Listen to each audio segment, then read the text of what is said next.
sa minomonitor natin na sama ng panahon at sa magiging lagay ng panahon sa susunod na 24 oras.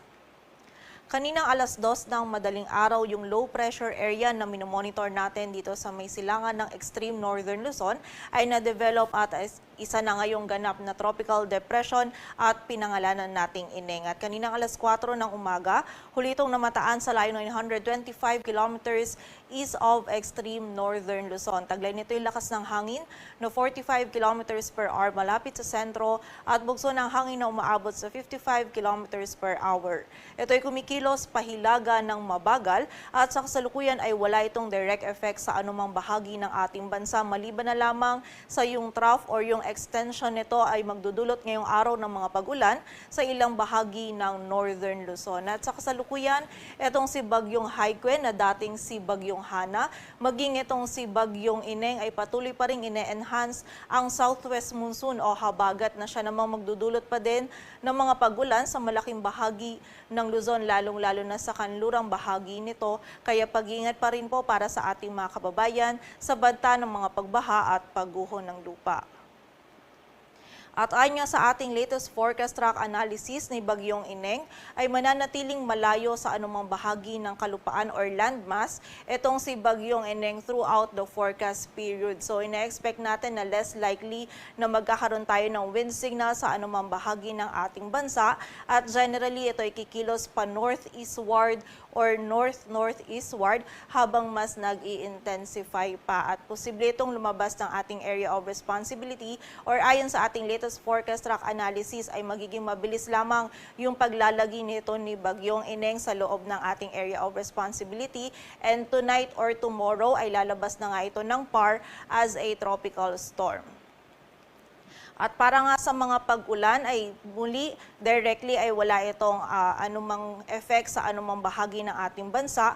Ngunit with Tropical Storm Haikwe ay patuloy pa rin itong ine-enhance yung southwest monsoon o habagat na siyang magdudulot pa din ng mga pag-ulan lalong-lalo na yan sa western portion ng Luzon sa susunod na 3 araw. Ngunit dahil nga nakikita natin na ang magiging movement ni Bagyong Ineng is northeastward generally or mas palayo yan sa anumang bahagi ng ating bansa palabas ng ating area of responsibility ay within this week ay na-expect natin na magiging mahina na din or magwiweaken na din yung southwest monsoon o habagat natin kung saan mababawasan na yung mga pag-ulan na ating mararanasan sa mga susunod na araw. At muli po ay wala nga tayong ina-expect na wind signal sa anumang bahagi ng ating bansa, ngunit yung enhanced southwest monsoon o habagat ay patuloy pa rin magdudulot ng mga bugso ng mga malalakas na hangin ngayong araw. Dito yan sa bahagi ng Batanes, Ilocos Provinces, western portion ng Pangasinan, Zambales, Bataan, Kalayaan Islands, Lubang Island, maging sa bahagi ng Romblon. Samantala bukas, meron pa rin mararanasan ng mga bugso ng mga malalakas na hangin ang bahagi ng Batanes at Ilocos Provinces.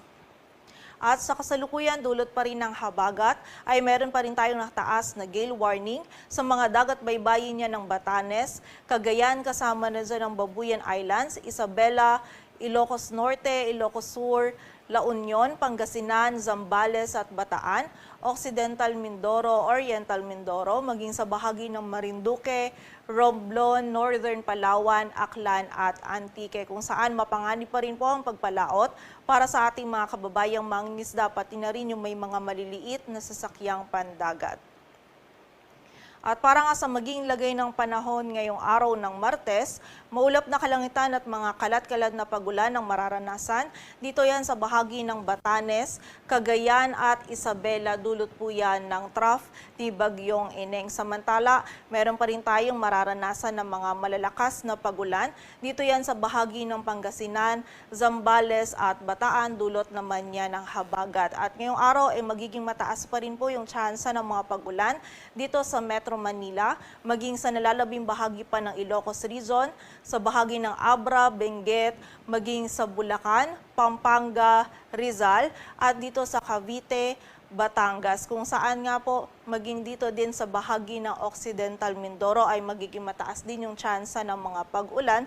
Dulot pa rin po yan ng habagat. So pag-iingat pa rin po para sa ating mga kababayan sa mataas na banta ng mga pagbaha at pagguho ng lupa. And also ang mga regional offices din natin na nagpapalabas ng mga advisories or ng mga heavy rainfall warnings ukol sa mga pag-ulan na ito.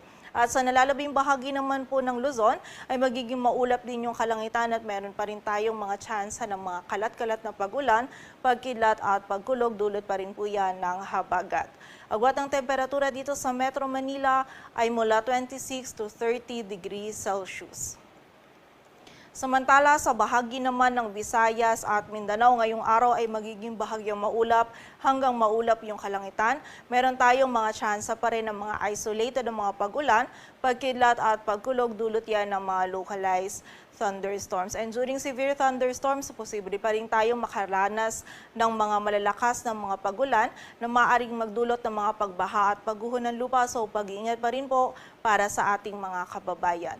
Agwat ang temperatura sa Cebu ay mula 26 to 33 degrees Celsius at sa Davao naman ay 25 to 33 degrees Celsius.